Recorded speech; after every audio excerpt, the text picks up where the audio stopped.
Well, it wouldn't be British boxing without controversy, would it? Another night, another fight, and another decision that has left the boxing world bewildered, upset, angry, at whatever else you want to call it. Josh Taylor, the recipient of a split decision victory over Jack Catterall, thus remaining and retaining his undisputed junior welterweight championship of the world. And for Jack Catterall, all of the patience, all of the hard work, all of the endeavour, and I say patience, 3 years of waiting comes to very little. It might be nice being the uncrowned undisputed champion at £140. It might be nice being the people's champ for at least a night. But in reality, beyond the paycheck and a few pats on the back, where does his career go from here? You know, that's the sad thing. You know, I don't know if he's still with Warren. I'm sure he'll get a promoter pick him up. And that's the thing. It's a case of pick him up and push him. Is he going to get pushed? That's the thing. Is he going to get, because tonight, conceivably, he could have had all 4 belts around his waist. In 6 months' time, he could be fighting for a vacant belt. The belts, I'm sure, will be dispersed. And then it's dependent on the governing bodies. And again, will he be in a position to fight for those vacant belts? I'd like to think he would at least have an opportunity to fight for a vacant title at least. But again, only 1 belt rather than the 4. It doesn't really make up for what's gone on tonight. It really, really doesn't. And I feel very sorry for him.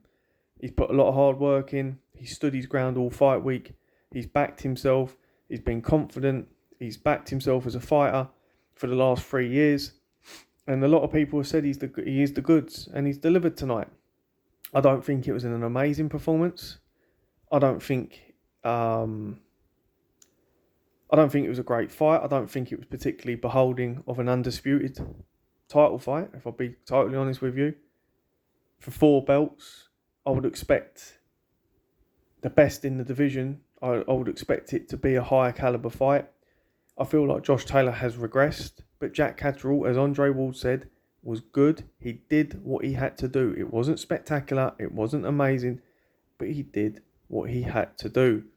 He exposed Josh Taylor's limitations. Josh Taylor is not using a jab. Look, Josh Taylor doesn't go in there to explore his sexuality when he fights. He goes in there to have a tear up. He goes into, he's not a slick southpaw. He's anything but. He can box a bit. He's vulnerable, but he can punch a bit. And he can work diligently in the pocket, at range, and in the mid-range to short. He's good with the bent arm shots, as Richie Woodall would say. He's very good at getting inside with the shoulder and then creating some leverage with his hips and then firing shots. But tonight he was smothered. Jack Catterall smothered him. Paulie Malignaggi made a comment on his video about how Catterall would bend over the waist, drop his weight down and then snuggle up on him and wrap him up. And I think that wrestling also tired Taylor out. I do think in round 8, I really do think Jack Catterall should have went for the finish. I think Taylor was in big trouble. I think he was not just dazed, I think he was hurt, and I think he could have got him out of there. That potentially could have been the lack of top-class experience and killer instinct for Catterall. I think it could have been that's that lack of experience to know when to step on and push.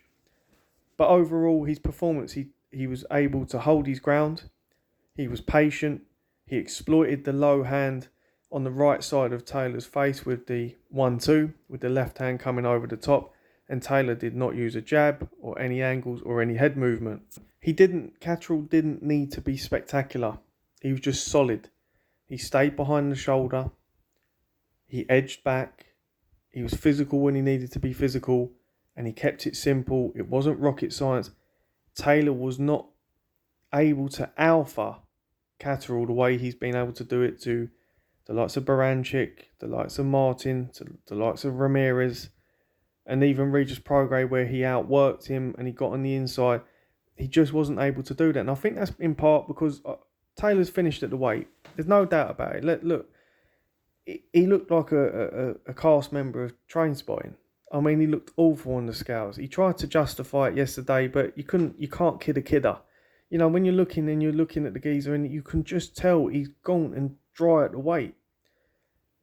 I think with Ben Davison, I think there's an element also that Taylor is now part of a bigger camp. And that's the test for Davison. You know, we've seen Lee McGregor's performance was poor the other week, and I expect other fighters to be poor because Ben Davison's now stretched himself potentially too thin, working with Haney, working with several other fighters, the McCormack twins. He's just got so much going on that now Taylor is part of a big camp. Is he getting the one-to-one work that he would deserve? Taylor won't be the first and he won't be the last to have a decision go his way. He's got to drop those belts and he's got to get his head down. He's got to start working because at 147 he will not be able to alpha other fighters as we've seen tonight.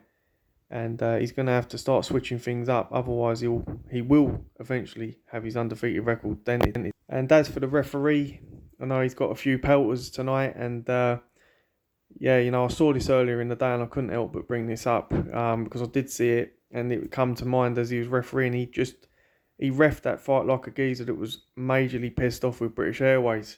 And he took it out on the two fighters in an undisputed title fight. But anyway, let me know your thoughts in the comment section below and thank you for watching as ever.